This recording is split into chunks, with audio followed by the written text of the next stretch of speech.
that the United States government, according to what I've come to learn since that time, I have since that time seen the search warrant. I have heard news accounts and seen news accounts that they were involved in some attack on our movement because they considered us some agent of Russia, that somehow the Russians that we did know were involved in using us, using me as some kind of instrument of Russian foreign policy, that we were interfering, the Russians using us were interfering in U.S. elections.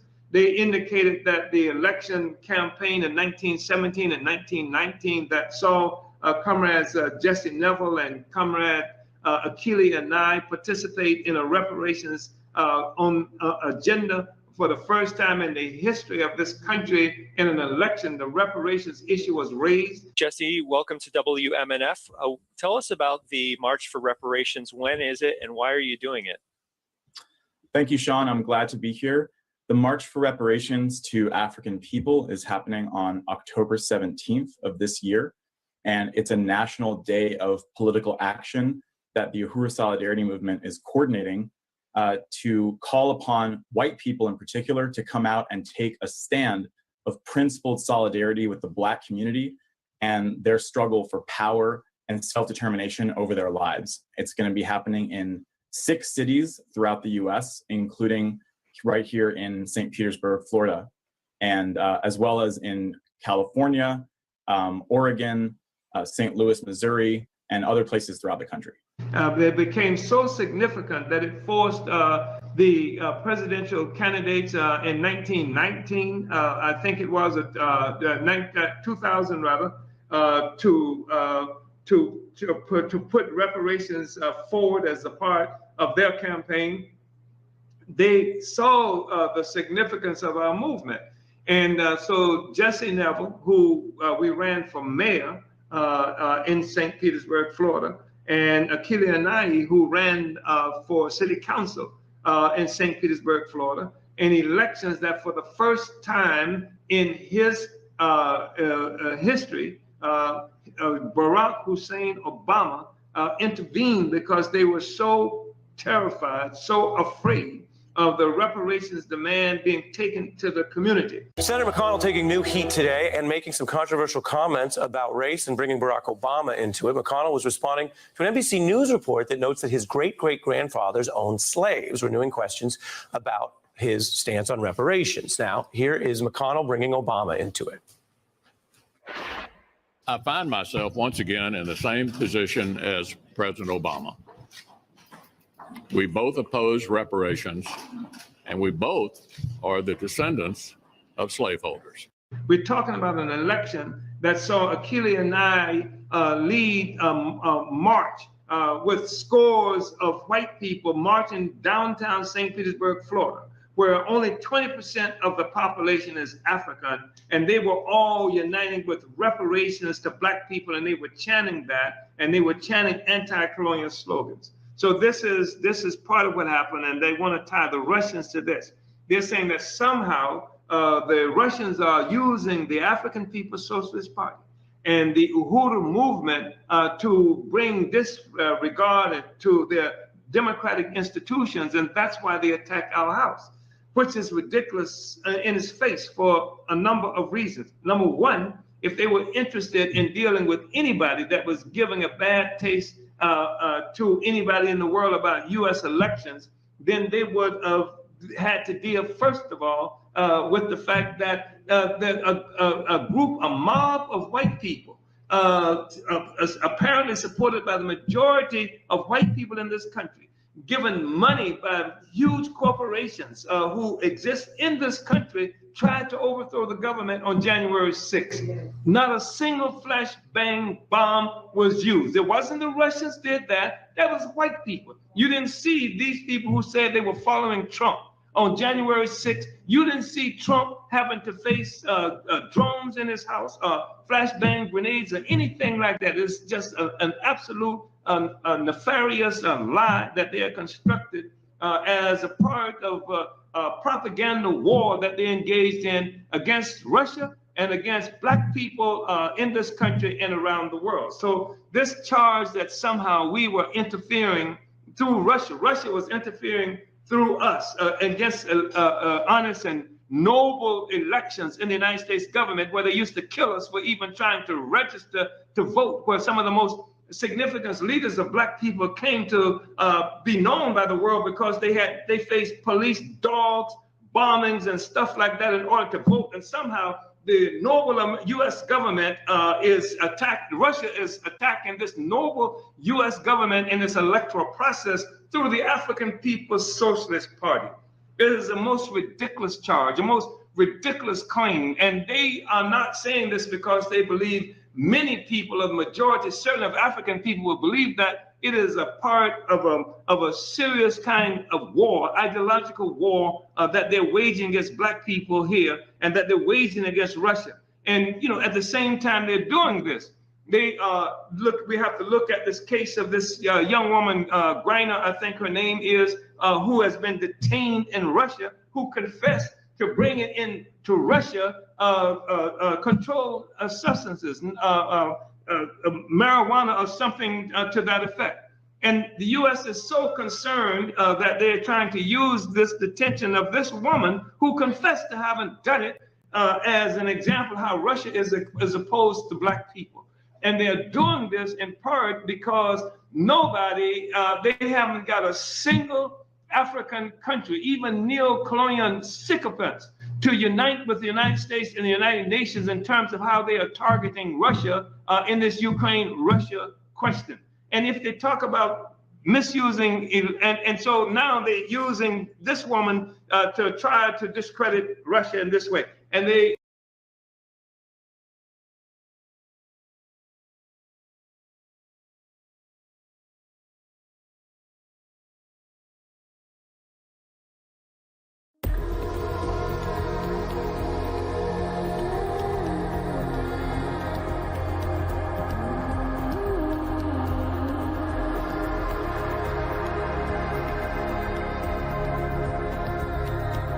We are the Muslim wing of the black grassroots. Unapologetic, strong, uncompromising voices that have been in the faces of the enemy and those who tap dance for them. The Feachaz is proud to present the archives exclusively on Patreon. Don't scare Negroes today with no badge or no white skin or no white sheet or no white anything else. The police the same way. They put their club upside your head and then turn around and accuse you of attacking them. Every case of police brutality against a Negro follows the same pattern. They attack you, bust you all upside your mouth, and then take you to court and charge you with assault. What kind of democracy is that? What kind of freedom is that? What kind of social or political system is it when a black man has no voice in court, has nothing on his side other than what the white man chooses to give him? My brothers and sisters, we have to put a stop to this, and it will never be stopped until we stop it ourselves. They attack the victim, and then the criminal who attacked the victim accuses the victim of attacking him. This is American justice. This is American democracy. And those of you who are familiar with it know that in America, democracy is hypocrisy. Now, if I'm wrong, put me in jail. But if you can't prove that a democracy is not hypocrisy, then don't put your hands on me. Well, Jordan Peterson joins me now. Jordan Peterson, welcome. I'm sorry for getting emotional, but I'm afraid every minute women are gaining more weight. It's not going the other way. I'm sorry to say. They won't stop eating. It's not like it makes me happy to say this. I wish it did. I wish I could say, yay, look how fat they are. Hooray, let's throw a parade. And what do the men do? Who are they supposed to make love to? Men can't reach their holes. It's like, sure, you want to get on top? Well, you bloody well sign my will and testament, because I'm not going to make it through this. Happy birthday to who? Not me. Not any man I know. I've been to McDonald's. I've been to Wendy's. It's all women in there. It's like, oh God, how about a Me Too for she also ate all my fries? No child should go to bed hungry because their mother ate all their food. When I was a boy in Canada, you used to be able to leave your pies cooling on the windowsill. Good luck with that now. Don't blink. There's a fat woman eating your pie. I was afraid Lizzo was going to eat that flute. Salaam Alaikum. Mr. Moderator, our distinguished guests, brothers and sisters, our friends and our enemies. Bismillah wa salatu wa salam Rasulullah wa ba'd. In the name of Allah, may the peace and blessings of Allah be upon his last and final messenger. Family, friends, foes, haters, and hateettes, welcome back to the Feachaz. I greet you all in peace and love with no hatred in my heart. Assalamu alaikum wa rahmatullahi wa barakatuh. Assalamu alaikum, Brother Abu Sufyan, hayakum Allah. Assalamu alaikum, Brother Mu'min Farouk, hayakum Allah. Mohammad Fawzi, hayakum Allah. He's saying that he's happy to see in the comment section on Brother Hijab's video debunking his statements on affirmative action and reparations, alhamdulillah. And we are going to thoroughly debunk it, not like we haven't been doing it before, not like we have all kinds of videos on this specific topic on the Feachaz, because we are the Black Grassroots and we are the only ones talking about these issues with receipts. So I want y'all to like, subscribe, and share, and hit me up on Patreon. I want y'all to share this video. Tag who you need to tag. Share it with whoever you need to share it with. Can you imagine that this is now the new dawah? Twitching and twirling for Zaddy. This is what people are calling dawah now. Twitching and twirling and twerking and booty shaking and butt shaking for Zaddy and them. Family, the Muslim skeptic so affectionately gave us the moniker of social media losers. So we, the social media losers, have been producing content on YouTube because y'all are on YouTube. Y'all hearing me? We have made it a point not to sell out. And we the social media you losers, get much heat from the acolytes of the YouTubian Dawah elite bandwagon passengers. A lot of heat. And they watch the Feachaz. And it's very clear and obvious that they do. You can tell. Otherwise, why would the Muslim skeptic call us social media losers? So we, the social media losers, at the same time, even though they're watching us, and we talk about them when it's relevant to us directly.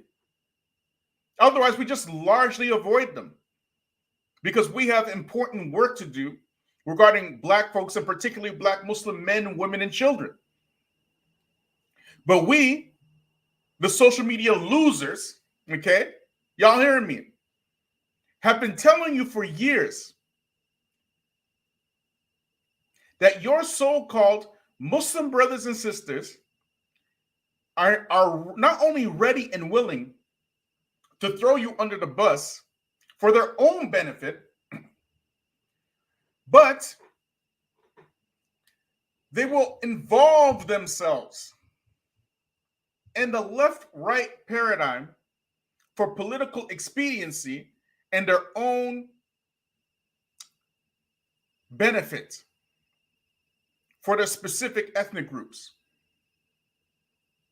You got to understand now, Muslims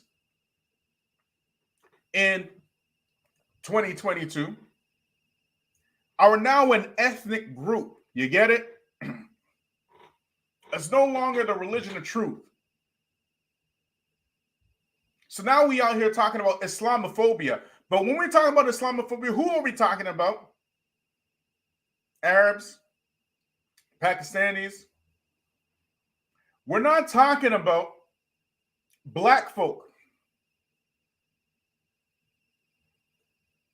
You will rarely hear, as a matter of fact, in black communities, you rarely hear your black daddies talking about Islamophobia and stuff. They look at you funny, like, what are you talking about? You got to expect this. Where most of us are converts.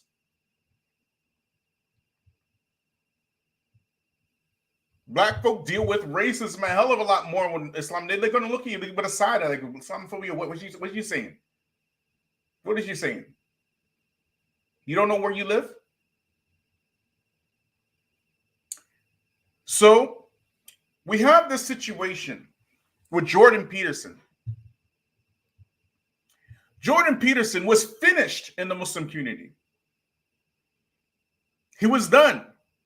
The Muslim community largely abandoned him. Why? Because of his video, Advice to Muslims. Every YouTubian Dawa elitist came out to condemn Jordan Peterson for that video, and largely the Muslim community left him. They wasn't talking about him no more like that. All the Muslim community was talking about him in a negative light, including the one who introduced him to the Muslims to begin with. And I'll remind you of who that is. Jordan Peterson released a video today titled Message to Muslims. I want to react to that video as a Muslim because it contains so much garbage. But before I do that, I want to apologize. I made a huge mistake because in the past, I said that Muslims can benefit from Peterson's critiques of feminism and transgender ideology. But I take it all back. Don't take anything from this guy. He's pure poison. Some of you might say, but Daniel, isn't that too harsh? No, it's not too harsh. You know why? Because look, as soon as Peterson finds out he has some Muslim following, what is the first thing he does? He puts out a message to Muslims that's pushing the Abraham Accords. The Abraham Accords are all about Zionist normalization and this idea that all religions are acceptable to God. All religions are the same. So he's promoting Zionism and perennialism to Muslims and dictating to us about our religion. And it's no wonder that he works for the Zionist Daily Wire and Zionist Ben Shapiro. Muslims, stay away. We in the Black Wrestlers like, he never changed. Like, why are you surprised? He never changed. He was always like this. He always said like things like this. He was always pro-Israel, always pro-colonialism, always anti-Islam. Like, why is he surprised now? The only reason is because it was Muslims like your Muslim skeptic and Muhammad Hijab and Hamza Yusuf who pushed him hardcore in front of all the Muslims to see. All these Muslims driving algorithms to push his platform further and further and further. And then when he comes out and says what he always believes, now you're shocked. Now you're surprised. But we, the Black Wrestlers, we always said he always liked what you're talking about. I have videos from way last year before his blow up and stuff about who this dude really is. Professional waffler. Okay? But it's some of y'all slow-minded, pea-brained, zaddy crack chasers that were surprised. Only y'all.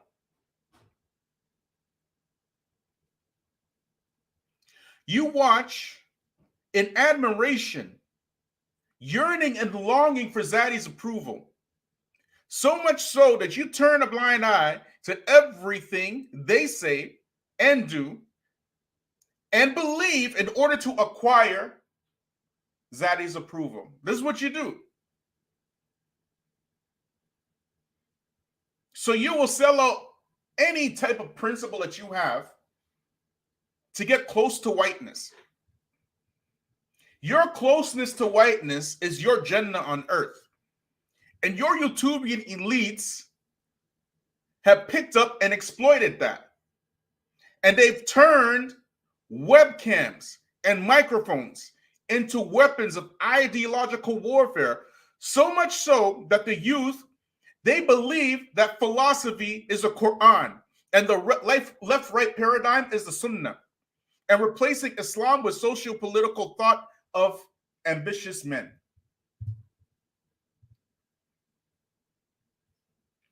This is what's going on.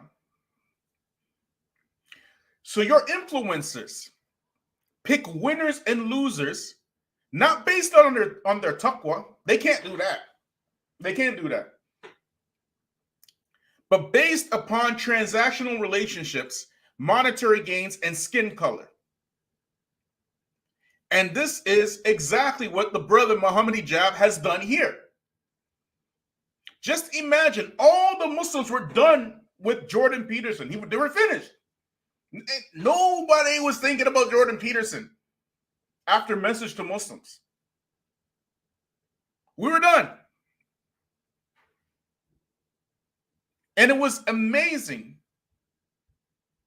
that Muslims were inclined to listen and take this enemy of Allah as a thought magnet to begin with. That was an amazing thing. Especially even up to now, I'm still amazed.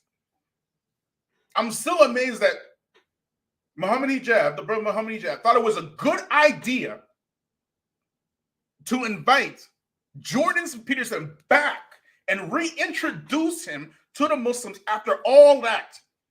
Like that wasn't enough. Y'all hearing me?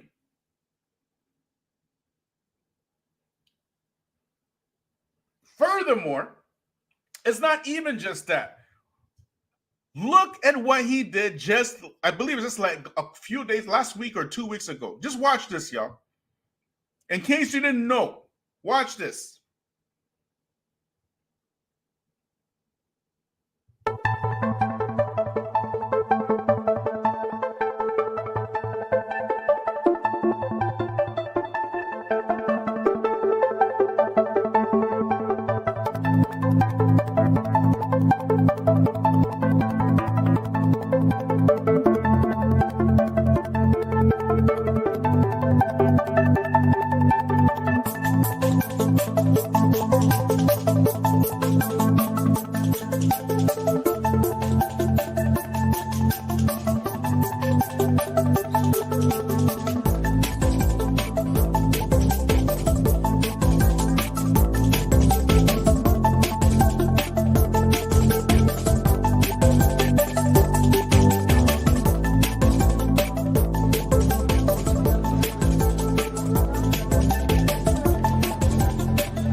Did y'all see that? That was just like a week or two ago. Jordan Peterson joined Israeli settlers in storming Al-Aqsa. But somehow, with the influence of a powerful influencer, he was invited back to the Muslim community for bones and biscuits and stuff. So Mohammad Hijab, he's not like us. He's not like the black grassroots. He's a social media winner, okay? We are the social media losers. You get it? You can't have integrity in this game. If you want to be a social media winner, you can't have integrity.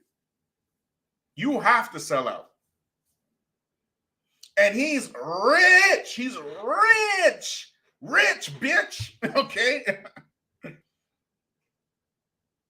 He is just making it on social media. But look, when he invites this enemy of Islam to Islam, what happens? Y'all want to see? Y'all ready to see this? Y'all want to see what happens when he invites this enemy of Islam to Islam? Y'all ain't ready, man. Y'all are not ready. 1 second, y'all.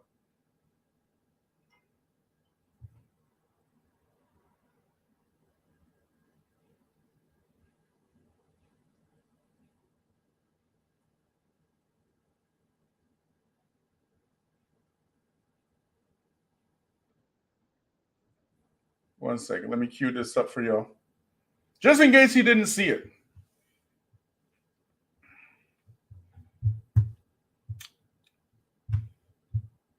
This is so crazy, man.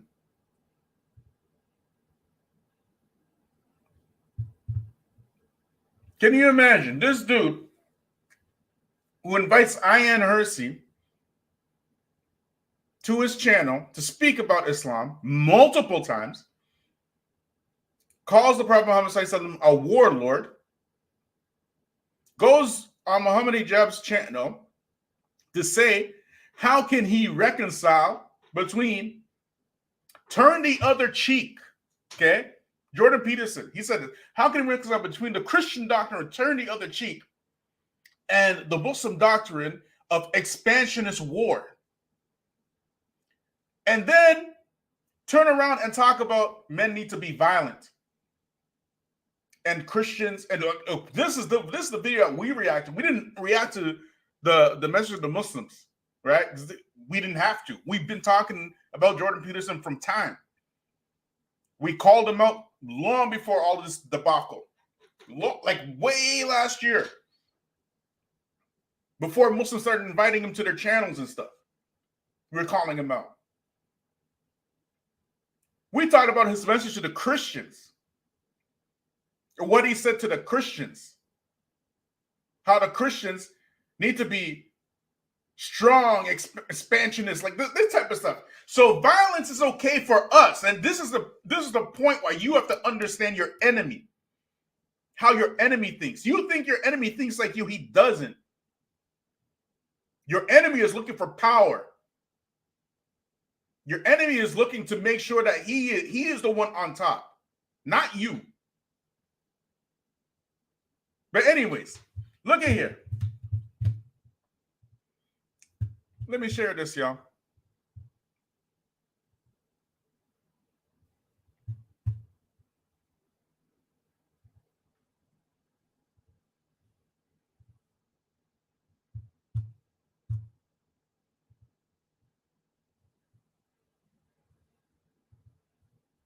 Look at this now. Y'all ain't ready for this, man.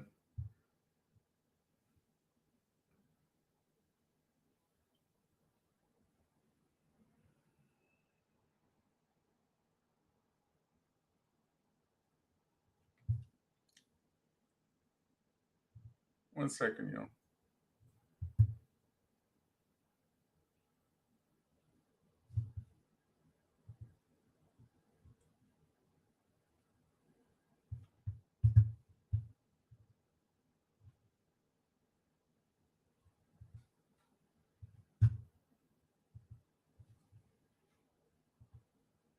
Like, subscribe, share, hit me up on Patreon.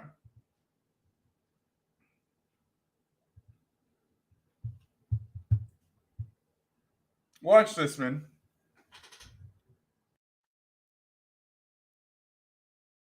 Satisfy some kind of probabilistic reasoning that the Prophet Muhammad, we believe, is the final, if I were to bring reasonable evidence which would satisfy some kind of probabilistic reasoning that the Prophet Muhammad, we believe is the final prophet, right? That he was a true prophet, would you be willing to become a Muslim? Jordan Peterson is a scholar, right? He's an educated man, right? In Islam, we have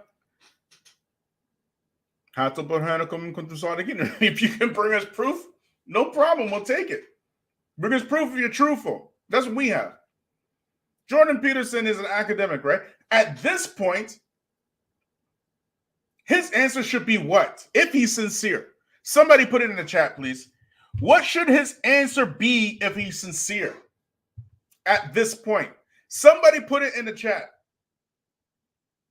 Any sincere person who is asked a question like it's a reasonable question. What should your answer be?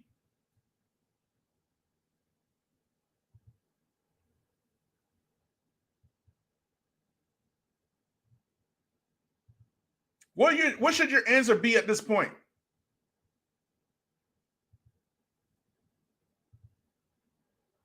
If you can prove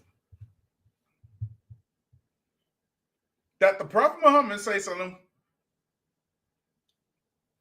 beyond a shadow of a doubt, is a messenger of Allah, would you be willing to become a Muslim? If you can prove it. As long as you can prove it, right?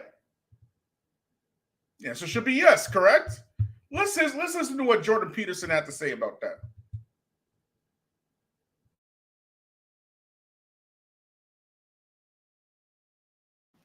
I wouldn't.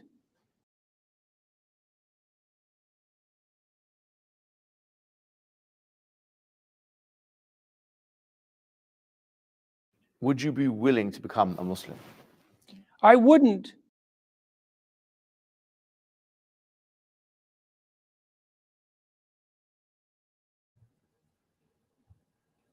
Did y'all see that? But Jordan Peterson, he's smart, right? He's smart, okay? So he caught himself.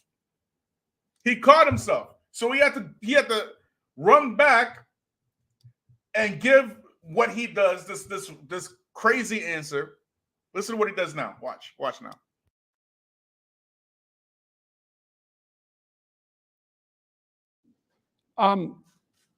I wouldn't dispute a priori the idea that Muhammad was a true prophet. Did you catch that? Y'all caught that, right? Y'all caught that. His first reaction was, I wouldn't. But then when he caught himself, he had to think and say, how can I fix this? And that's how he fixed it. But anyways, let's keep going.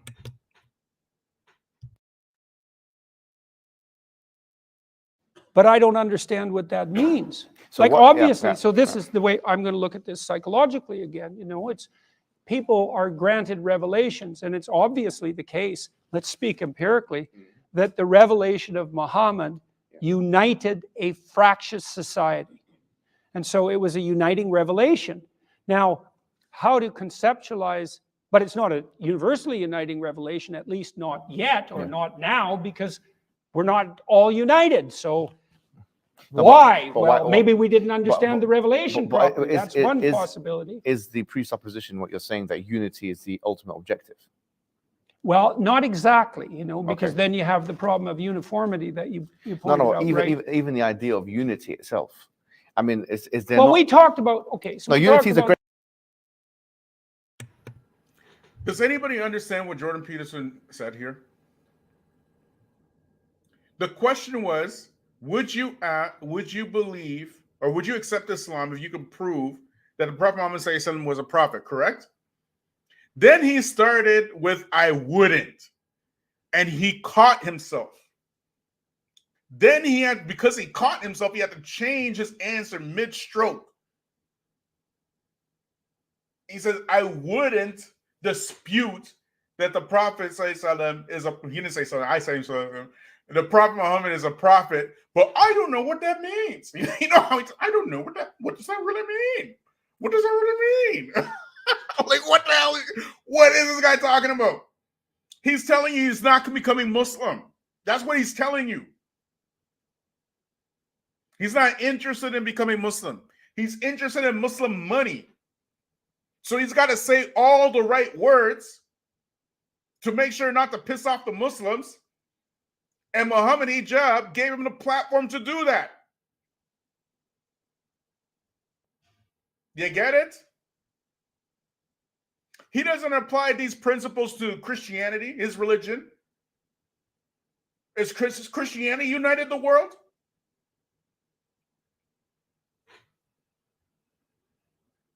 Has Christianity done that? As a matter of fact, in his message to his Christians, he's urging Christians to be conquerors. So turn the other cheek for Muslims, and for Christians, be conquerors. But I digress. Let's keep watching a little bit. Because late night smoke show, we smoking today.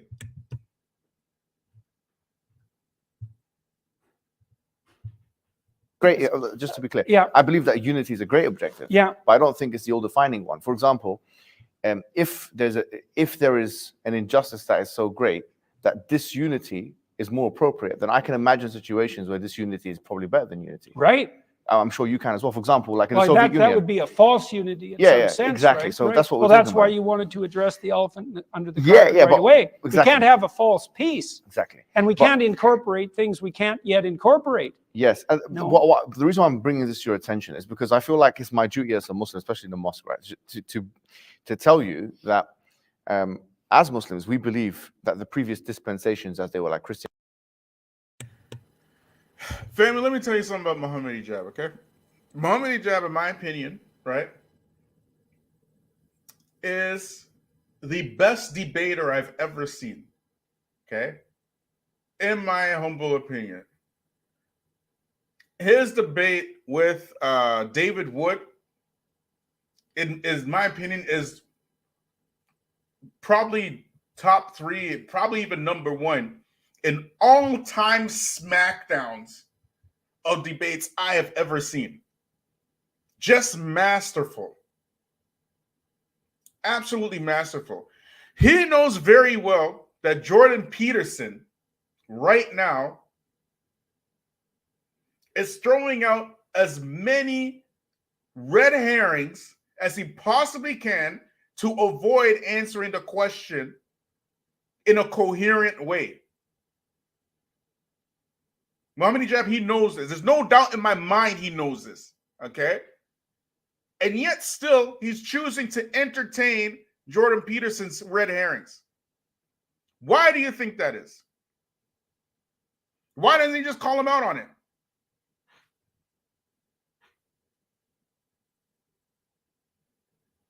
Like he did with David Wood. Why didn't you just call him out on it? He knows what he's doing. He knows he's waffling. He knows that very well.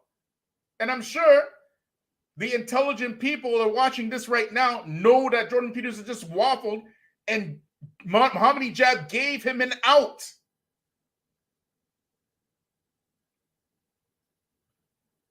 Don't worry, we're going to get to the reparations part. Okay, but I'm trying to establish a pattern of behavior here. Let's keep watching. Christianity and Judaism, they are part of our faith in a sense. Not in the sense of believing the doctrines and all of that kind of thing. Like, we obviously don't believe in original sin or the resurrection, the crucifixion, all this kind of thing. We don't believe in any of that. Or the Trinity, of course. But in the sense that we do believe in Jesus Christ, we believe in all of the Old Testament prophets, most of them, if not all of them, you know, Abraham, Moses, Jesus, and so on. And we believe that each prophet was sent with 2 things: the message, which is to believe and worship in one God, and some kind of evidence to indicate their truthfulness. So with, for example, Moses and Jesus, we know what their miracles are, splitting the sea, and we believe that actually happened historically, right? We have no qualms with that. We don't have this kind of materialistic viewpoint on the issue. With Muhammad sallallahu alaihi wasallam, we believe that because he was sent to all of humanity, he had to have an evidence base that would satisfy not just the eyes. In other words, it wouldn't be just something that could be witnessed. It would be something that can be interrogated and scrutinized for all times and places. So it would be an auditory revelation. In this case, it's the Quran. The Quran means a recitation. Yeah. So the central message of the Quran is Tawheed, or the idea of worshiping one God and believing in one God, as we've mentioned. But there is an attempt in the Quran to challenge, like for example, there's something called the falsification test or the inimitability test. The Quran says, for example, that try and find a contradiction within the Quran.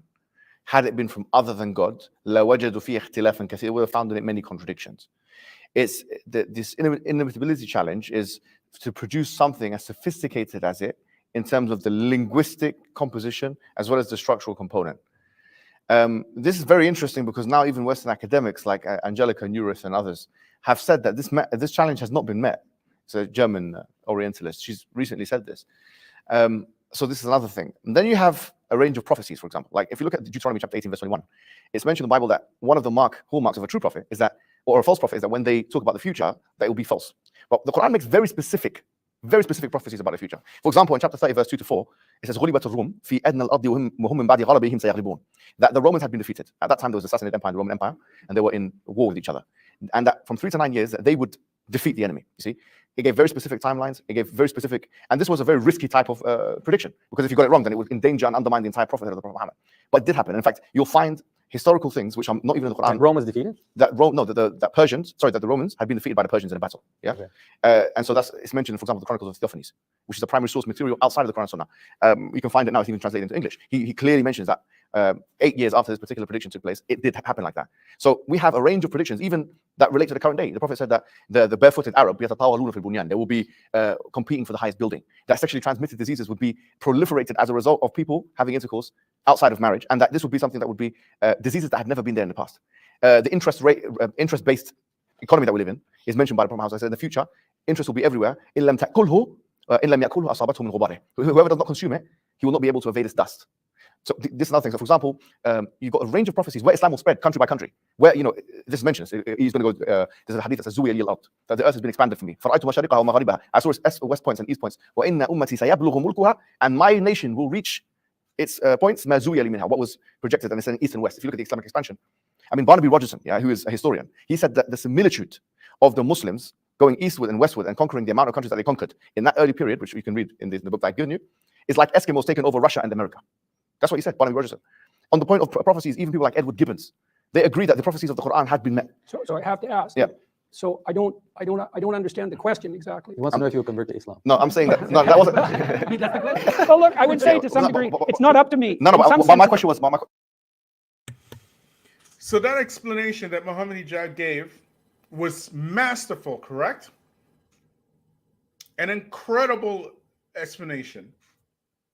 And to be honest, Mohammad Hijab, he's an amazing guy. He gives dawah very well, right? Did Jordan Peterson even agree? This is the point. He's giving this amazing, incredible information to a man who basically weaseled out of even conceding that he would accept his whole argument to begin with. But watch this part, y'all. Watch this. Just to remind you, the question was, if I gave you evidence that would satisfy a certain level of probabilistic... No. So you wouldn't? No. Did you see that?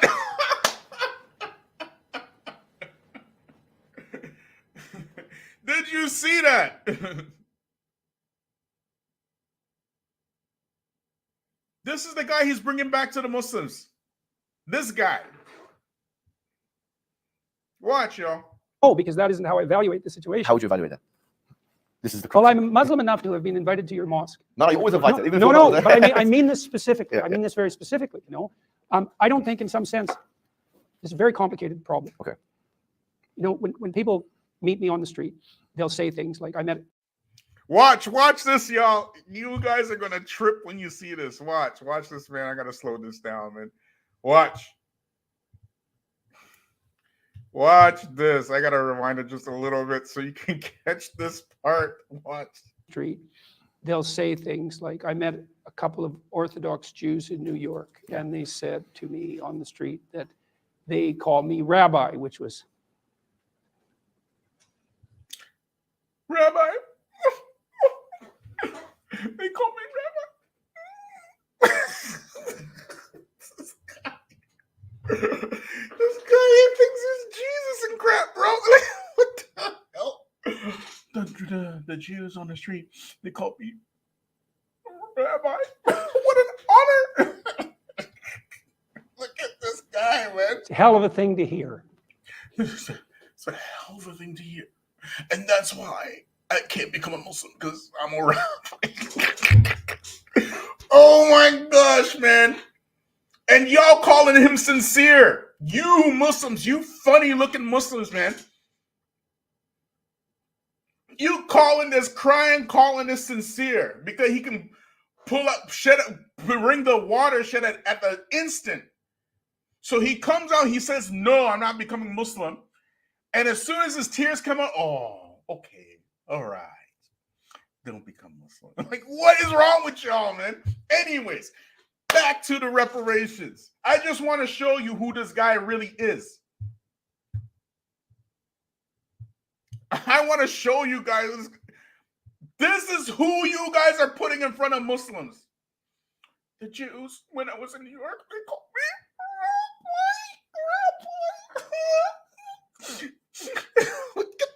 Get the, man, you almost made me swear I'm live, man. Get the flizznock out of here, man. Just get that crap out of here, bro. What a goddamn actor, man. What an actor this dude is. Let me pull on these Muslims' heartstrings. Watch the white man in the suit cry. And it'll change your ideas about him real quick. Y'all are tripping. Straight tripping. Anyways, now that we have established a pattern of behavior with the colonist extraordinaire, let's get down to business, shall we? Let's get down to business. What are we here for? Say, and I don't mean you personally, but you know, we can say things like, well, the West is not bearing sufficient responsibility for its colonial past. And so at some level, that kind of devolves down to the individual. It's so like, let me kind of rephrase it then. I think that's more of a left-wing criticism. It's like, this reparations and affirmative action programs. I'm not advocating any of that, and nor do I even believe in any of that, to be honest with you. Nor me. Yeah, so what I was putting as an alternative to that is this. Told you. Nor me.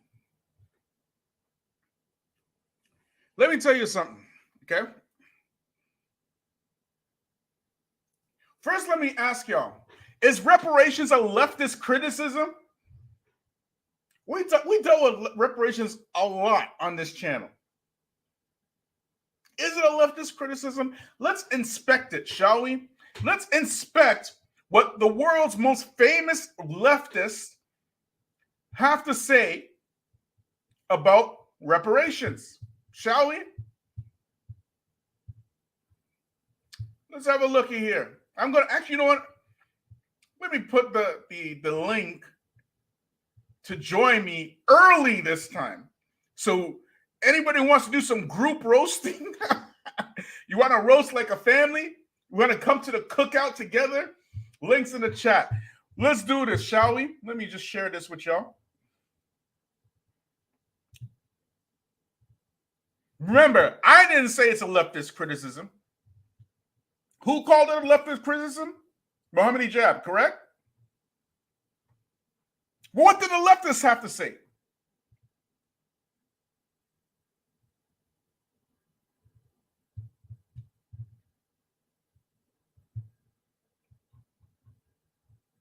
Obama opposes reparations for slavery.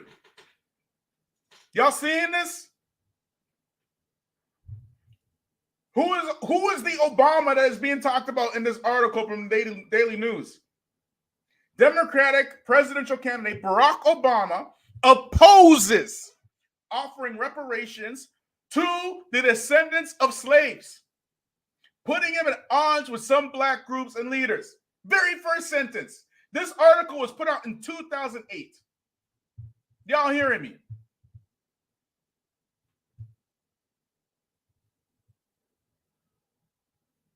You saw Mitch McConnell, you were here in the beginning. You saw Mitch McConnell saying that me and Barack Obama, we have a lot in common. First is that we both oppose reparations.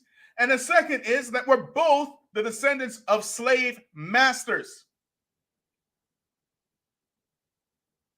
But wait, there's more. You know, the Feachaz, we covered this thoroughly on this channel. We have entire videos about this topic.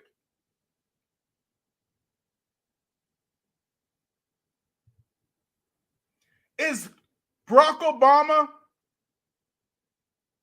a Republican now? Is he part of the alt-right now? Look at here.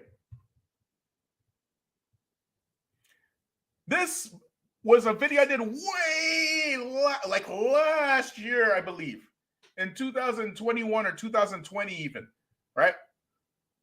No, it had to be 2020 because at this time, Biden just became president. Watch this, y'all. Watch. You see, the Biden administration found very specific money for the Asians, very specific money for the LGBTQs, very specific reparations for the illegal immigrants, not citizens, by the way, very specific money for Afghan relief, very specific money for Israel, completely different country, and on and on and on. All this under Biden administration. But when black people are asking for specific reparations, can we get some specific reparations, Kamala Harris? So I'm not going to sit here and say I'm going to do something that's only going to benefit black people. No, no, no. Do I need to say anything else?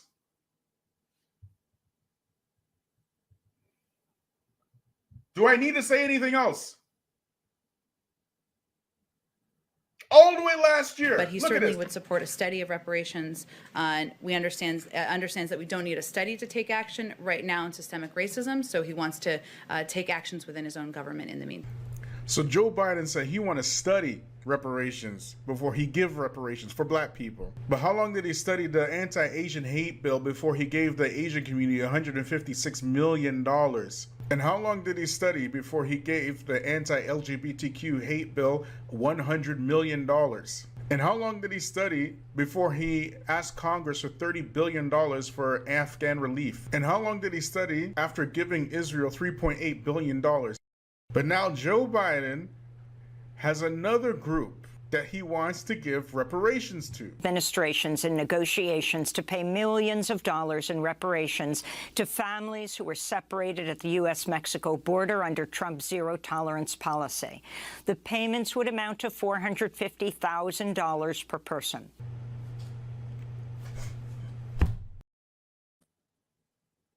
Y'all seeing this? So brother Mohammad Hijab, he is throwing black people under the bus specifically in order to try to come to common ground with this white supremacist, this colonizing enthusiast. And he'll throw you under the bus to do it. And on top of that, both these individuals, both Mohammad Hijab and Jordan Peterson, they don't believe in what they just said. They only believe this for specifically black people. Only them. You get it? They don't believe in reparations for you Negroes. Only you. Every left-wing black outlet, and I mean all of them, has openly criticized the call for reparations. Every last one of them. Your Al Sharptons, your Jesse Jacksons, your whatchamacallit, what's that? Fox, whatever, Soul, whatever. Every last one. Fox Soul is supposed to be right, but we know what it is. We know what it is. All of the leaders they put in front of you has opposed reparations. All of them, without exception. The call for reparations was put in the forefront by the black grassroots, had nothing to do with the left or the right. And the call was so powerful that they even had to call Barack to try to calm the Negroes down. But because it was a grassroots call, Barack couldn't do nothing about it. Al Sharpton couldn't do nothing about it. What's her name? Patrice Jean-Pierre couldn't do nothing about it. Jesse Jackson couldn't. None of your plantation Negroes, house Negroes, could do anything about it. But ask Jordan Peterson today. Ask him today. What does he think about supporting Israel? Ask him right now. Do you think that we should support Israel financially? You think we should do it? Ask Mohammad Hijab that 30 billion rather,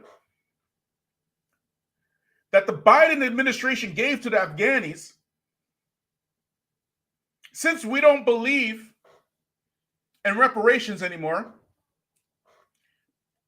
maybe we should give that money back to the government. What do you think? What do you think about that, Mohammad Hijab? What do you think about that? Give it back? Even the social programs that not only the family of Mohammad Hijab have benefited from, but most Easterners, they benefit from that social programs in which he's spitting on today because of black people. But he don't believe in it no more. And as a matter of fact, Dr. Claude Anderson pointed out many, many times that affirmative action, the number one, as a matter of fact, I'm going to ask my people here, please put in the chat, who are the number one benefactors of affirmative action programs? Somebody put it in the chat, please. Where my day one's at. Who are the number one benefactors of affirmative action programs, the programs that Mohammad Hijab no longer believes in? Who is it? The number one benefactors, who is it? Who benefits from it the most? Affirmative action. Thank you, Seema. White women. White women. They are the number one benefactors of affirmative action. Then your people, the Arabs, the Pakistanis, the Hispanics, everybody else. And black people as an entire group benefit from affirmative action, which is a program which is designed for black people specifically. You know how much we benefit from it? 1/2 of 1/10 of 1%. That's how much benefit we get from it. And still, that is too much for black people. That is too much. You all must be tripping. Y'all must be tripping. Say, and I don't mean you personally, but you know, we can say things like, well, the West is not bearing sufficient responsibility for its colonial past. And so at some level, that kind of devolves down to the individual. It's so like, let me kind of rephrase it then. I think that's more of a left-wing criticism. It's like, this reparations and affirmative action programs. I'm not advocating any of that, and nor do I even believe in any of that, to be honest with you. Nor me. Yeah, so what I was putting as an alternative to that is this. Told you.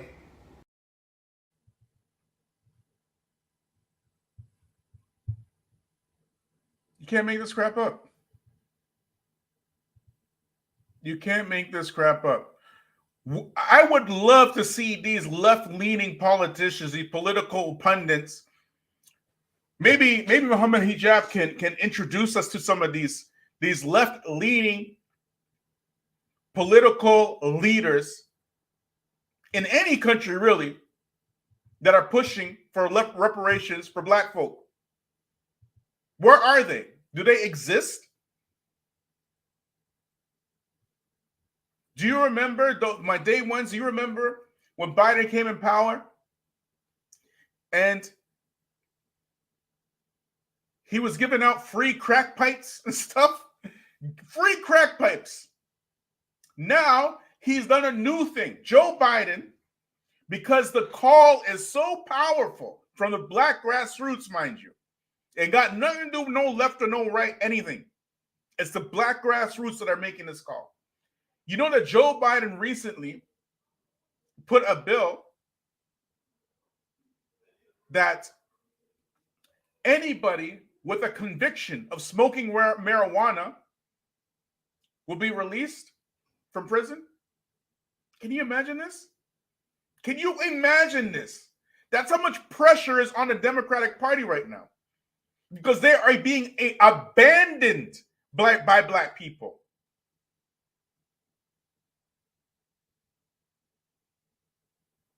They try to criticize Russia for arresting Brittany Griner for weed and stuff. They try to criticize Russia for that. And it was pointed out with the quickness that hundreds of thousands of black men are in prison for similar charges in the States. And on top of that, they can't get jobs because they got criminal records. So they are punished not for the smoking weed, they're punished for life. Y'all hearing me?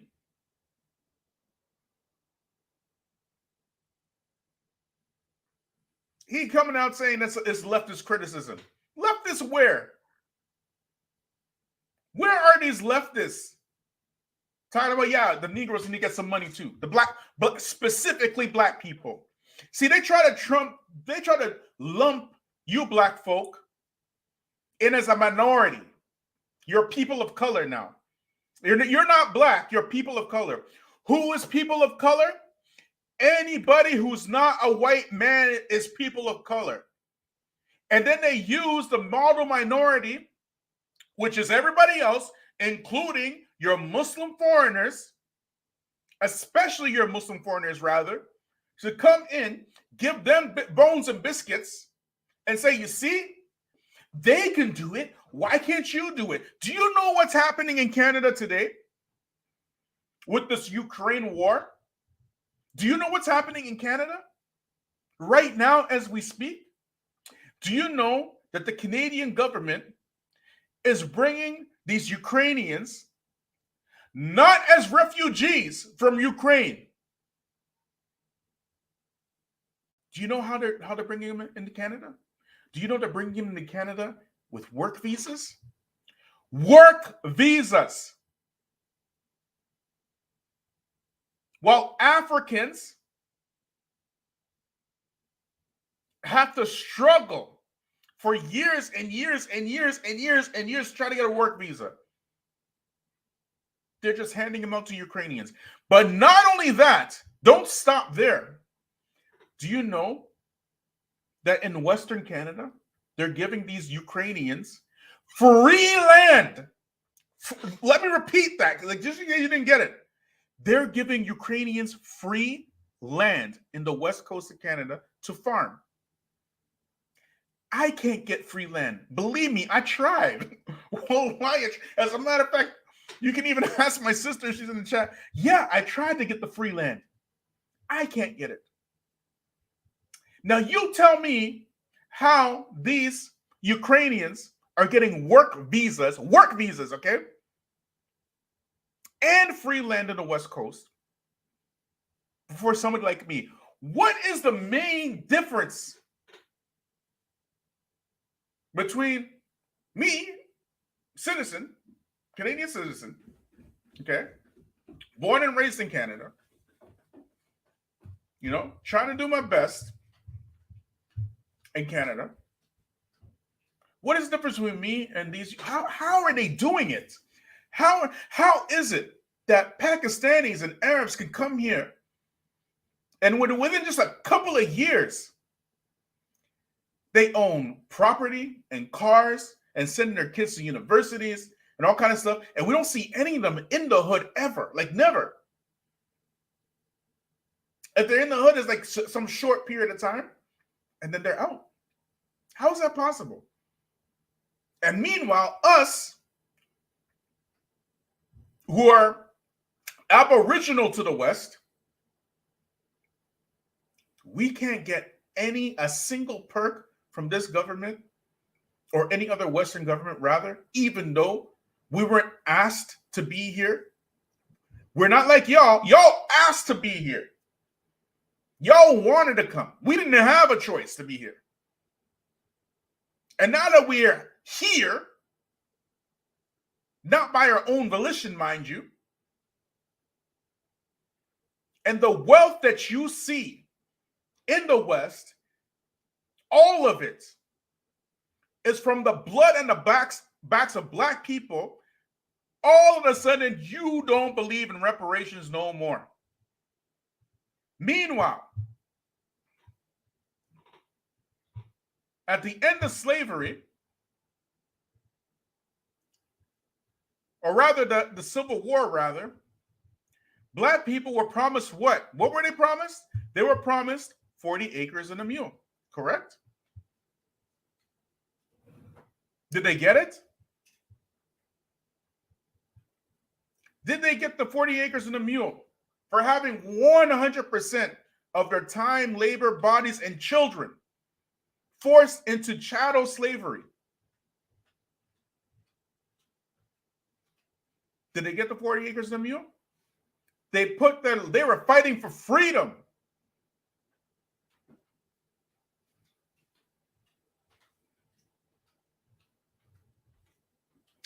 But the same government, the leftist government, okay, that promised them 40 acres and a mule, gave every single slave owner who fought against the U.S. government, mind you, the Confederates.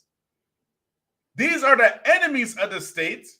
They gave their enemies $300 for every single slave that they lost.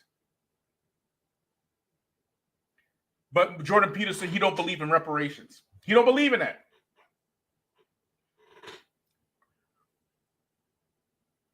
So black people from the onset weren't given land.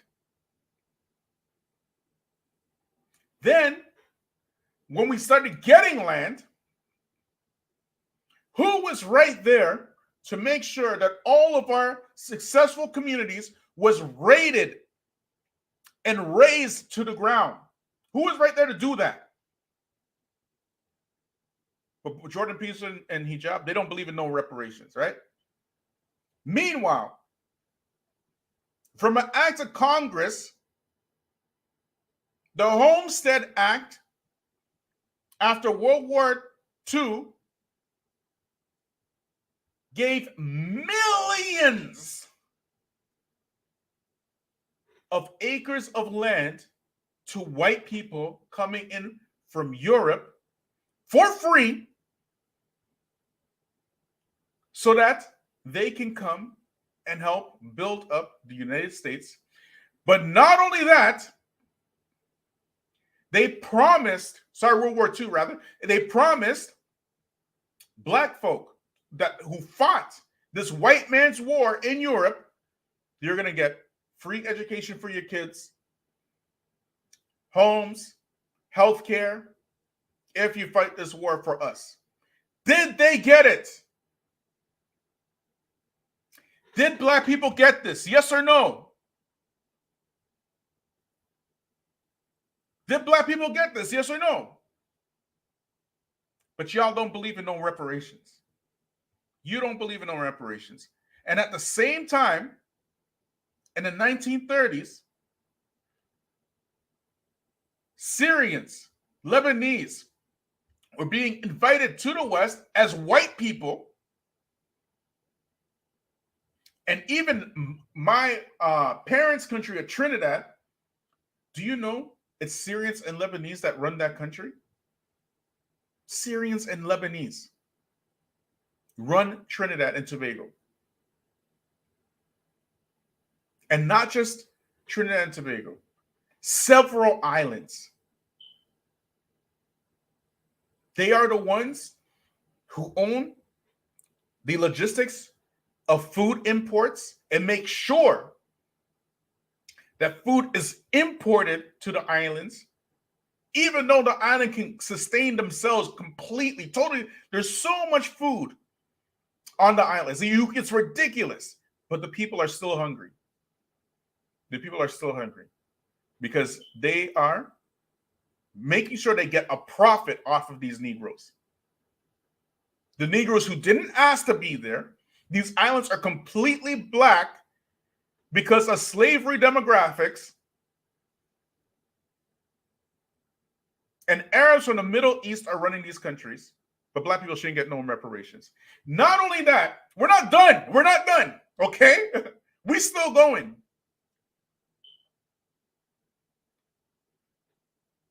The Haitian Revolution, I believe it's 1885 or 1895, I can't remember exactly when they chased Napoleon's army off the island. Napoleon promised to send these black folk a massive army. And I mean a massive army. If these black people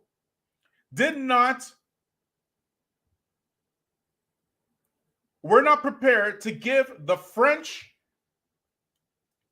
government or the monarch at that time millions in reparations.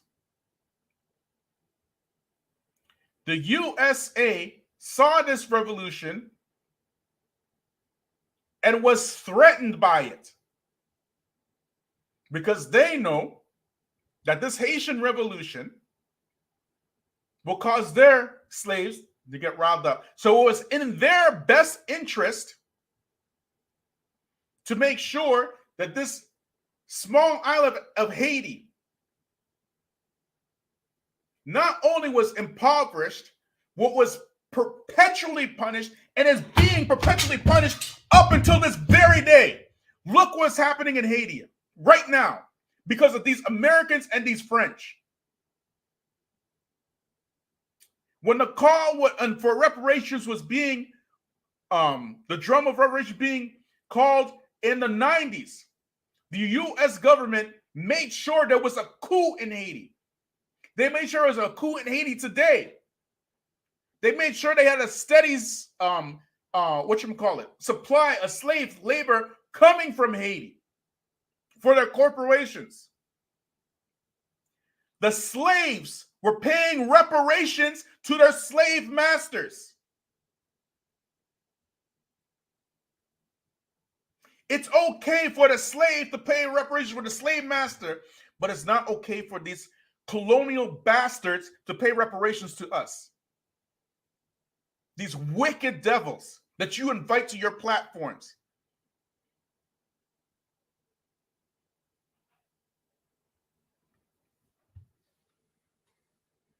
People in Haiti are suffering.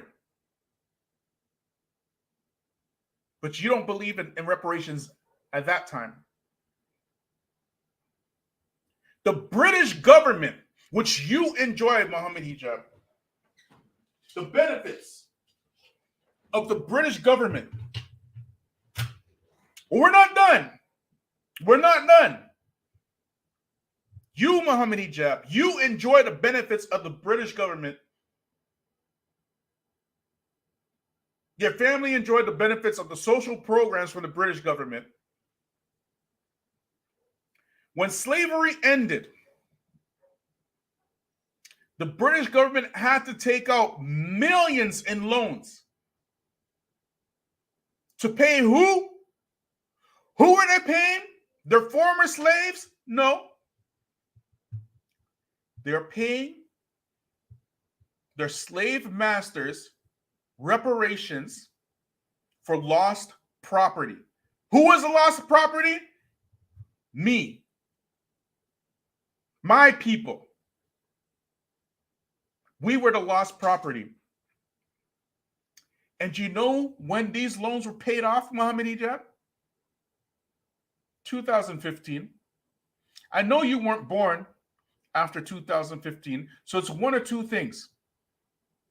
Either you, yourself, when you're paying taxes, some of that tax money that you were putting into that system was paying reparations that you don't believe in to the slave masters, or your parents. Your parents were doing it. Either way, you're putting money into a system that benefited the same devils that you're inviting on your program, talking about you don't believe in reparations and stuff. That's you. But not only that, you're calling it leftists.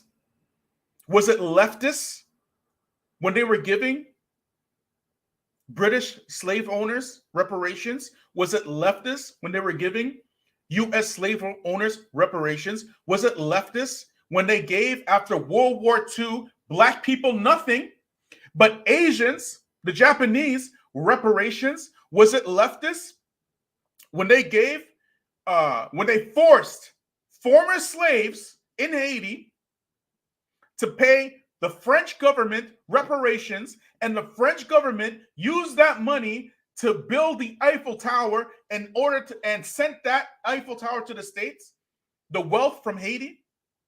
Was that leftist too? Interesting.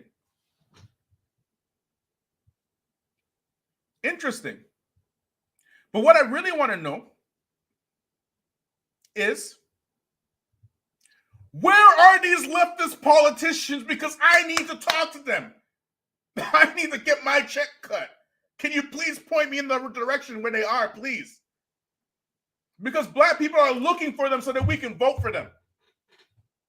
So if you can please point us in the direction of these leftist politicians that are beating the drums for reparations for black people.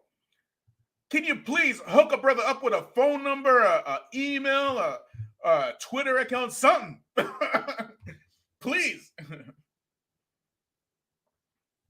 Hook a brother up.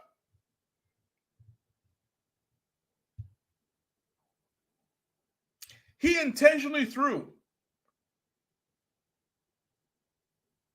us under the bus because of the relevant and righteous call of black folks over reparations, in order to appeal to this white man's colonial tendencies for the benefit of his channel. And now what's happening is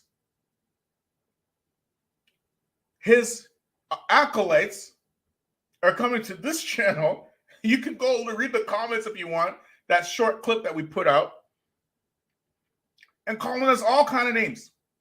So they will protect Jordan Peterson at the behest of Muslims, believing Muslims. This cracker, anti-Islam, pro-colonial cracker, they will protect and coddle Zaddy and make sure that you look like, oh, these Negroes always complain about racism. That's all they got with them. All these black people do, all they do is complain about racism and rights and all this kind of stuff.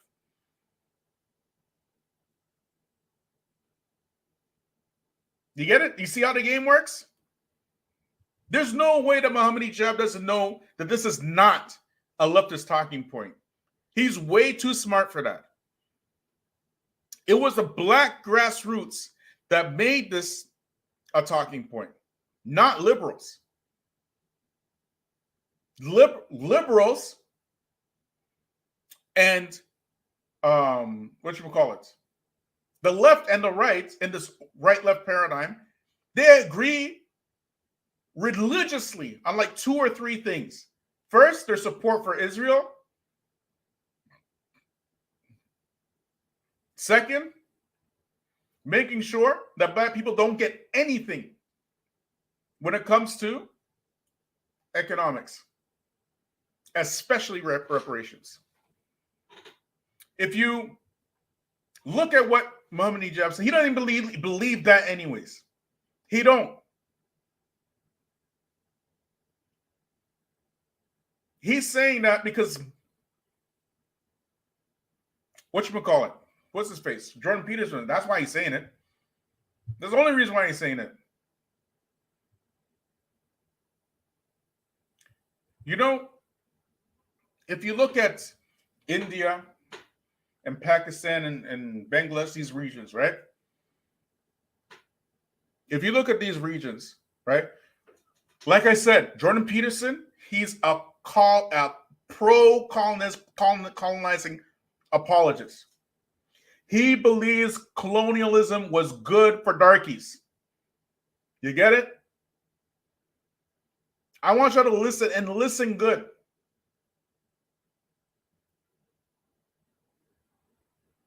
Africa was incredibly wealthy. And the subcontinent, you can say that South Asian region, was incredibly wealthy. Incredibly wealthy. Before they met colonizers. Before they met colonizers, they were incredibly wealthy. But what happened? What happened to South Asia? What happened to the Mughal Empire? What happened to these people after they met white folks? Y'all can't even imagine a rich Bangladesh. You think it's jokes. You think it's like, no, what? A rich Bangladesh? A rich India? A rich Pakistan? What are you talking about?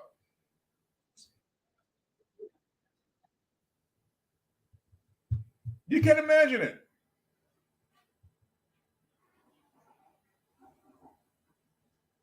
But Jordan Peterson,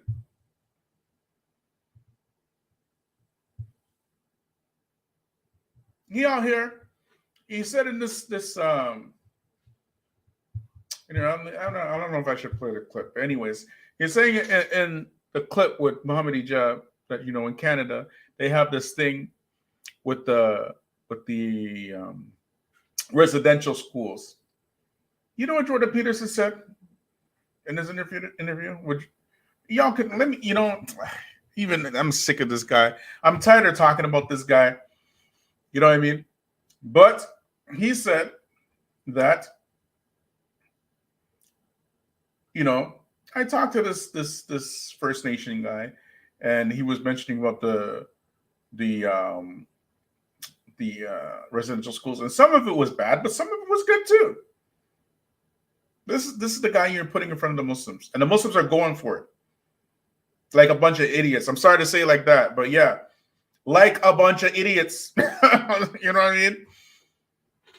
Like a bunch of buffoons and starstruck brownies and stuff. Just enamored by whiteness. The white man cries, "Oh, he's so sincere." Y'all are friggin' joking and stuff, man. Well, I'm not making this up. You can watch it yourself, man. I was gonna play it, but I'm like, it's because my internet is like all tripping and stuff. It's like it's gonna waste time. But we're talking about a subcontinent. Remember this book? The New Confessions of an Economic Hitman. Remember this? We talked about this book quite a bit, right? We quoted from this book quite a bit. From the plots of the enemy, okay, the subcontinent was rich of India. It was rich. They had wealth. They had gold, silks, spices, linens, rice. They were wealthy.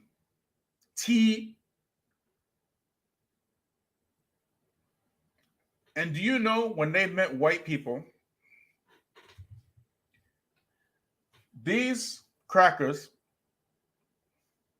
they essentially stole $14 trillion of wealth from the subcontinent India, and y'all still love them so much?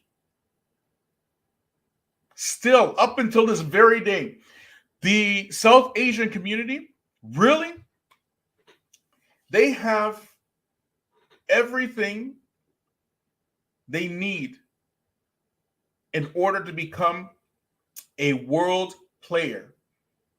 They can be, in my opinion, they can be even more powerful than China. Like, everything is there with them. They have family structure. If you see them in Canada, for example, when they involve themselves in elections, they make sure that the entire community is voting, and they will put their people in power, in political positions. It's truly amazing. But you know what keeps them down? The only thing that keeps them down is the same thing that white people were not criticizing, we're saying about them 200 years ago. These people are submissive. Who are they submissive to? White people. They will do anything white people say. So now,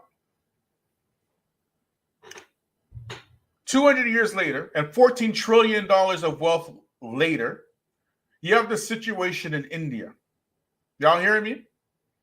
Where, for the first time in recorded history, you have a militant Hindu uprising that just came out of the blue, right? There's something organic, right? This came like out of nowhere, right? Because we believe that. We black folk, we believe that this came out of nowhere, right? That the Hindus now, all of a sudden, they're Nazis and stuff, and that they're very astute with their Nazi rhetoric and everything like that. You know, killing Muslims and, you know, like taking out their houses and all kind of craziness is happening in India. Okay, madness. My wife sent me an article 2 days ago or 3 days ago where 14 Hindus gang. I'm not going to say the word on YouTube because I'm going to debunk you, but you can imagine they did something in a gang to a Muslim woman, killed her family and her Muslim friends, destroyed her house. Okay. And the government, the Hindu government, basically, after going through the court systems, let them off with all of that stuff. But now let's put this in a Islamic perspective. Okay? Let's say, for example, in a perfect world, there's a thing called justice. Okay? And these 14 men killed this woman's husband, gang, you know, whatever, her, in front of her family and stuff, destroy her house. Now she got two routes she can use, right? In Islamic justice, what is it? Right? Either they kill the perpetrators, or she can demand what is known as a diyat. A diyat. What is a diyat? Does anybody know what a diyat means? Somebody put it in the chat, please. What is a diyat? Does anybody know what it is?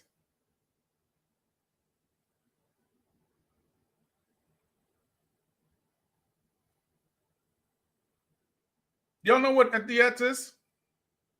Let me show y'all. Let me show y'all something.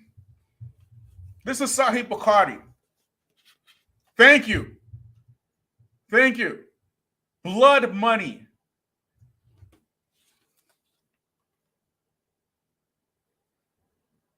An entire chapter of blood money in Sahih Bukhari.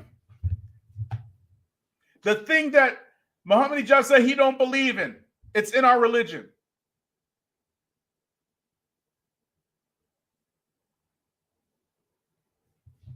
The very thing he say you don't believe in. Things that Muslims have been practicing since day one, okay? Blood money. Do you believe that this woman, she should be repaired for the damage that was done to her? That these people should be financially obligated to build back what they tore down? Do you believe that? Yes or no? Somebody put it in the chat, please. These 14 men in a perfect world, should they be financially obligated to aid this Muslim woman? If we don't believe in reparations like Muhammad Hijab said, then no need to give the Palestinians back their land, right? No need. These are this is history. This is the sins of the past. Let bygones be bygones, and no need to give the Palestinians back their land. No need to repair this woman for the damage that was done to her. No need to, address the situation of the Uyghurs,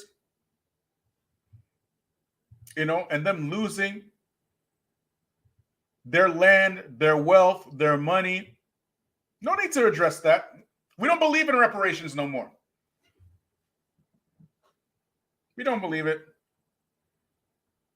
What he's saying is that he doesn't believe it concerning you. This is an Islamic concept. It has always been an Islamic concept.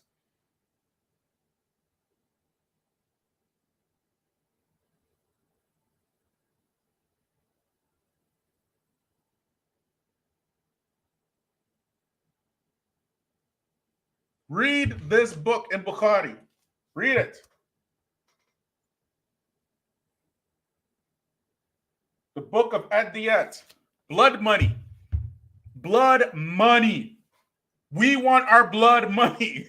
What is you talking about? The Chinese and the Asian community got their reparations because Donald Trump made fun of them. And you mean to tell me, after 460 plus years of pure hell from these white supremacists, now you don't believe in reparations? Let the Palestinians stay in their broken down homes then. They don't need reparations. Oh, no, well, I don't mean that. I don't mean that. Yeah, we know what you mean. We know what you mean.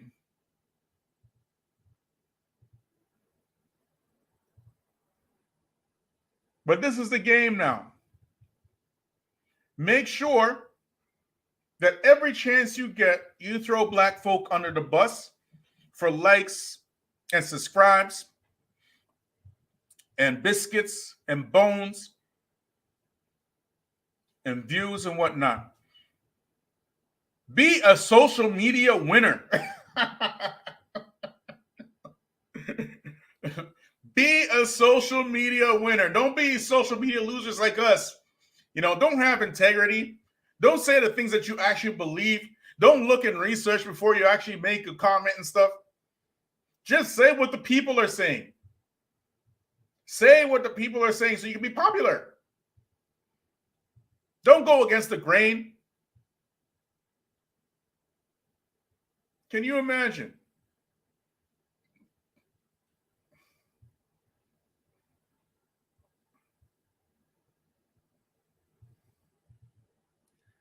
Jazakallah khair, brother Kev D, for your donation. May Allah reward you and bless you and multiply it for you 1,000-fold.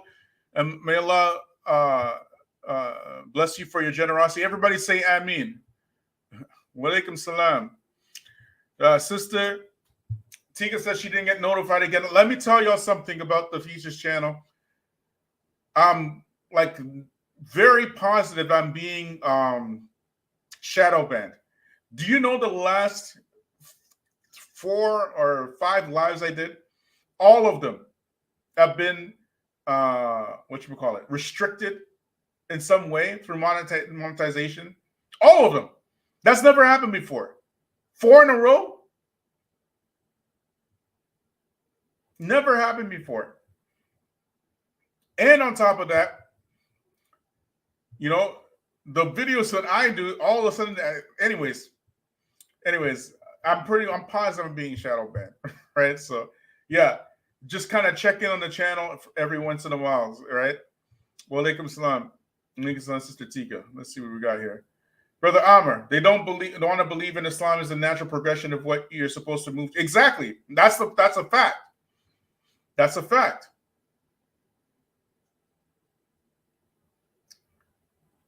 They don't believe that Islam is a natural progression. They want to pigeonhole Islam in all kinds of madness. So Islam is, you know, more right-leaning politics, or Islam is more left-leaning politics, or Islam is democracy. They tell you this stuff, and they're not even shy to say it. They're not even shy to say it. So this is a thing, Black people. I want you to understand this and understand this well. The second you start criticizing things like this, they want to put you in a liberal basket and try to call you liberal. They do this all the time. Like I said, you find these right-leaning Muslims, they're like a cult. They're more cultish than liberals for sure. 100%. The second you criticize this alt-right, that they're anti-black rhetoric and things of this nature, they want to call you a liberal. Are we liberal here? You just saw me blasting Barack Obama, blasting Joe Biden, blasting Kamala Harris. We blast them all the time, blasting Jesse Jackson, blasting Al Sharpton, but we're somehow liberal at the same time? At the same time, we're liberal?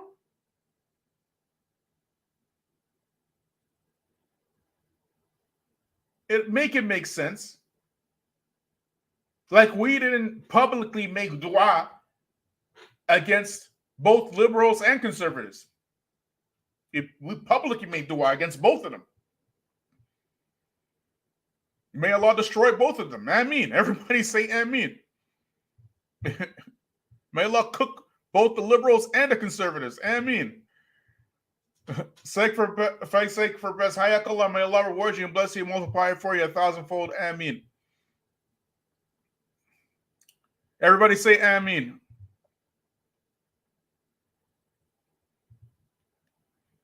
He doesn't believe in it, but it doesn't mind it lining his pockets. Yeah, of course. Of course, that's what it's about at the end of the day. You know what I mean? And Black people, you got to understand that these types, when they start doing this stuff, don't argue with them. Know what it is. When people start showing you who they are, believe them. Why are you trying to argue, trying to convince them to love you? They don't. They do not. They love your money and your cleaning skills, okay? That's it. And your music, by the way. The desire for a Muslim to cozy up to Europeans, Euro-Americans is shameful, especially when they try to use Islam to butter up the views of the descendants of Europeans. 100%. It's insane, actually. You know what I mean? And the funny thing is, the brother Mohammad Hijab know how to debate. I have no doubt in my mind he knew what Jordan Peterson was doing. But he still made himself low in the presence of Jordan Peterson. What incentive does Jordan Peterson even have to become Muslim? You're going to show him that, you know, every single time you talk to him, you're going to be weak for him. Like what? How that makes sense? Make it make sense. Who can you don't? The problem is y'all don't understand these crackers, man. They're not about that life. They're not about being brothers with dark-skinned people. They're about control by any means necessary. They're not thinking like you.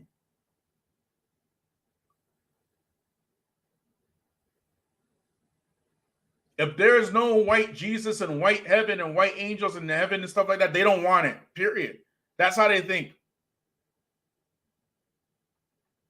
You get it?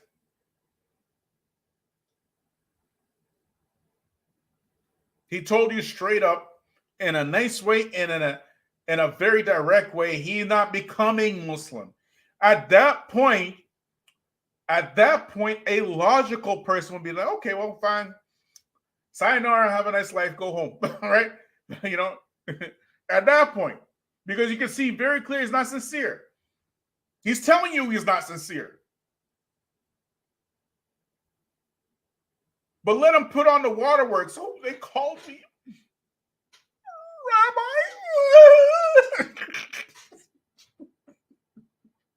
Rabbi. The Jewish from New York, they called me Rabbi. And y'all go for it like a bunch of clowns, man. Like, what the freak? What the? Man, don't make me swear tonight, man. Don't make me swear. Joe Biden can only let the federal prisoners for we. That is a very small amount of prisoners in the federal system. Most are in the state prison. Great point, Seema. Great point. Jazakumullah khair. That is so crazy, man. Let's see what else we got here. The biggest grocery chain in the Caribbean is run by Yemenis. Yep, that is a fact. They're never going to give us 1 red cent or 1 grain of dirt, and we have to create our own cities that have our own militia to protect it. And this is what I say. That's why I say for a strategy, we shouldn't be asking them for a representation. They're not going to give it to us. They're just not. And as a matter of fact, their whole strategy from time has been turned to turn other racial groups against Black people. And so you can find Asians calling us nigger and South Asians calling us nigger and Arabs, even Arabs calling us nigger and stuff. Arabs talking about, you know, how did Arab get in this conversation anyway? The funny thing is, Mohammad Hijab, if you look at it, let's look at this clip again. We'll look at this clip again. Let me just pull it up. Say, and I don't mean you personally, but you know, we can say things like, well, the West is not bearing sufficient responsibility for its colonial past. And so at some level, that kind of devolves down to the individual. It's so like, let me kind of rephrase it then. I think, you know, I think that's more of a left-wing criticism. It's like, you know, this reparations and affirmative action programs. I'm not advocating any of that. And nor do I even believe in any of that, to be honest with you. Nor me. Yeah, so what I was putting as an alternative to that is this. Told you. If you look at Mohammad Hijab and Jordan Peterson, that clip, who was the one who brought up reparations? Was it Jordan Peterson or Mohammad Hijab? Who brought it up? Nobody was talking. Black people were in this conversation at all. Mohammad Hijab, he volunteered that. He volunteered himself to crap all over Black people and a call for reparations. And then Jordan Peterson, well, neither do I. Unless you're Jewish, of course. Yeah, damn break. Y'all are tripping, man. We weren't bothering nobody. But this is how it is now. This is the new dawah. The new dawah is anti-Black. Let's be very clear. So if you, Black folk, are serious, you need to get serious about the Quran and the Sunnah. Because you have no friends in the wider Muslim community at all. Right now, if you go on Mohammad Hijab's channel, right, on his videos, you will see that he's doing fundraisers for Masjid in Denmark somewhere for white folks. You get it? When was the last time you seen any mainstream Muslim ever do a fundraiser for Muslims in the black community? Ever?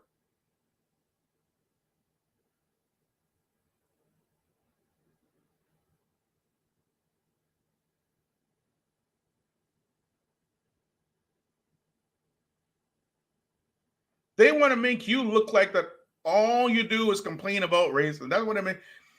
Are we complaining here? Does it look like we complaining here?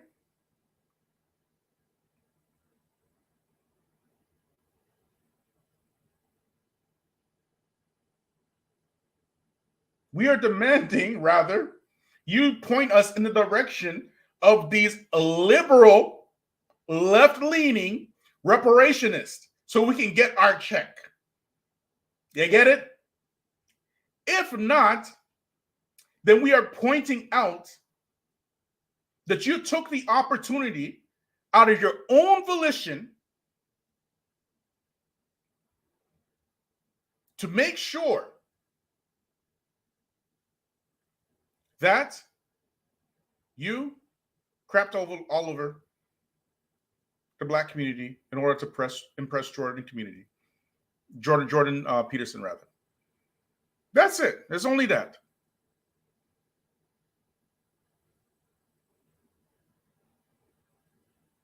Unless it's some other, unless some other reason why you brought that up, reparations and affirmative action to Jordan Peterson. Jordan Peterson couldn't contain his excitement. Nor damn break. Give me a damn break. And that's why, family, the black grassroots are social media losers. We don't give a fuzz nut. We don't care. We're standing up for black folk. Like it or like it, hate or who hate it.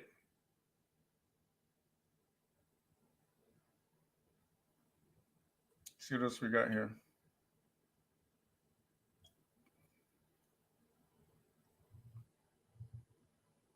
We don't sell our beliefs for the comfortability of others. Exactly. We don't do it. Especially us. And that's why I'm saying to black people, this isolation that's happening with you, you're getting more and more and more isolated. We put out a video the other day about these Indians attacking the Nigerians. And there's more videos like that anyways, by the way. But I just haven't put them out. Right? Videos. I think I put out a couple of years ago a video of the Chinese attacking Africans during COVID, kicking them out their houses and stuff, right? Whatchamacallit. And you know what? A video got put out today. Do you know that in Saudi Arabia, okay, 85 Kenyan women up to date, Kenyan domestic workers have been murdered in Saudi Arabia, and not a single one of your DAI elites are talking about that. Do you not think that these 85 women who went to Kenya, and wallahi, somebody sent me a video, wallahi, if you see this video, I can't even show it on the channel because it'll shut down my channel.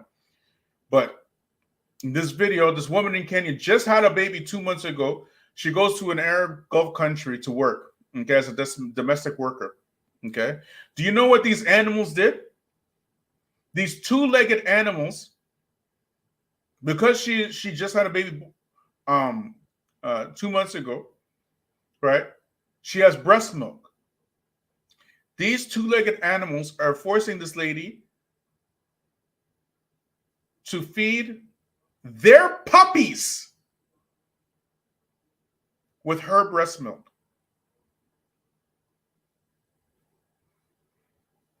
Okay?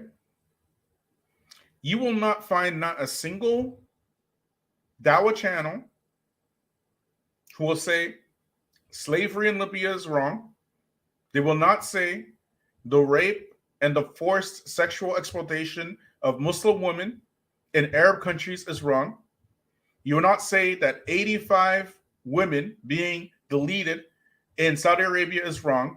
They will not say that women being forced to breastfeed puppies is wrong. But they will make sure that your very black dollars goes to support Palestinians or Syrians or Rohingya somewhere else. And by the way, we don't believe in reparations. So none of these women should be repaired. Their families, nothing. They shouldn't be repaired because we don't believe in that.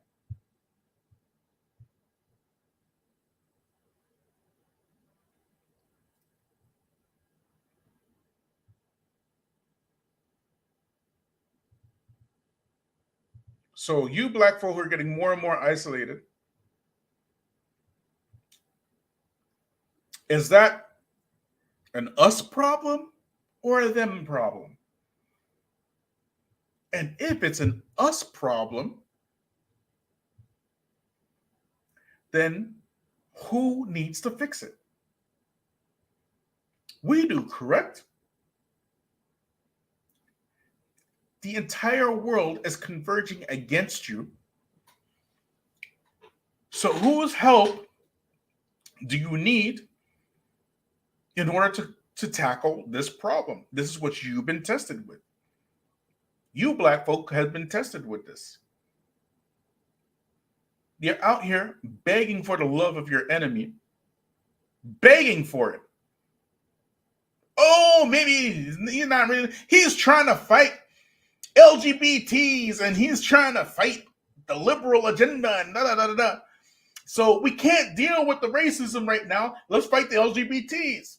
Who are we to wait for anybody? Which issue is more pressing than your issue?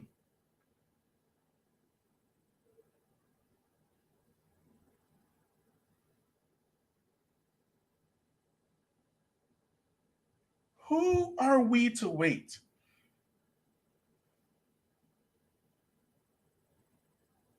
The perpetual back of the line people.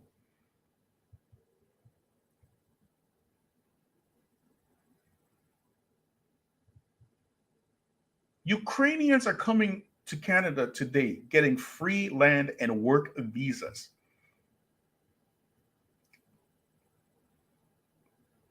They are trying to give these Ukrainians citizenship. And you're telling us to wait for who? How about this? You fight your fight. You weren't including us anyway, where there's not a single one of us who is an administration in any of your messages anywhere. Not one. Nor is there a single one of us who are decision makers in any of your communities anyways. So you go fight the LGBTQs. Go ahead. Let's see how that worked for you. See, you don't like good advice anyways. It's not like we've been here, us with the experience. It can tell you what the game is. It's not like you value our opinions anyways. But there's a new day coming. And black people all over the world are waking up. And we ask Allah to help us and aid us against our enemies. Ameen. The ones we know about, the ones we don't know about. Ameen. The ones who are open and the ones who are hiding. Ameen. The ones from amongst our midst and the ones who are far away. Ameen. May Allah aid us against all of them. Raise your hands. As a matter of fact, y'all wake up early in the morning and make dua. Allah give us success and work towards it.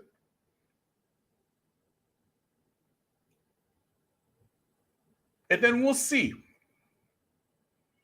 We'll see. If you think success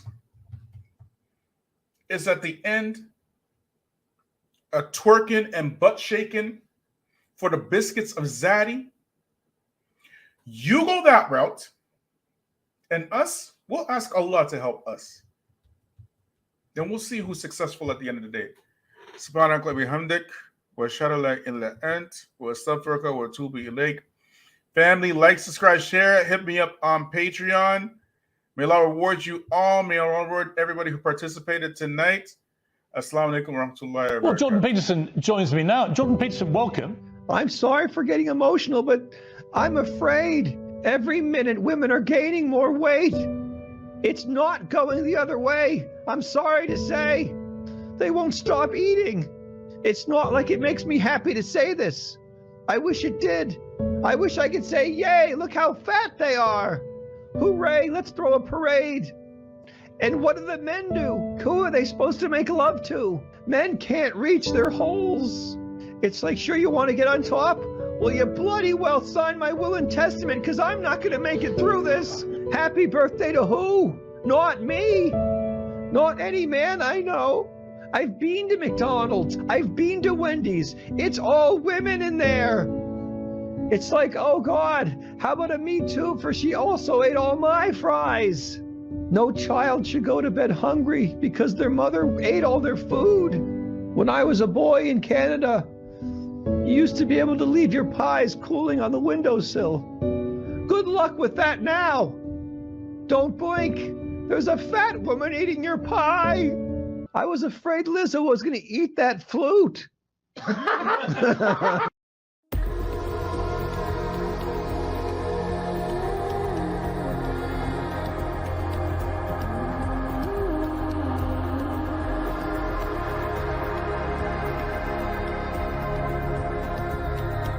We are the Muslim wing of the black grassroots.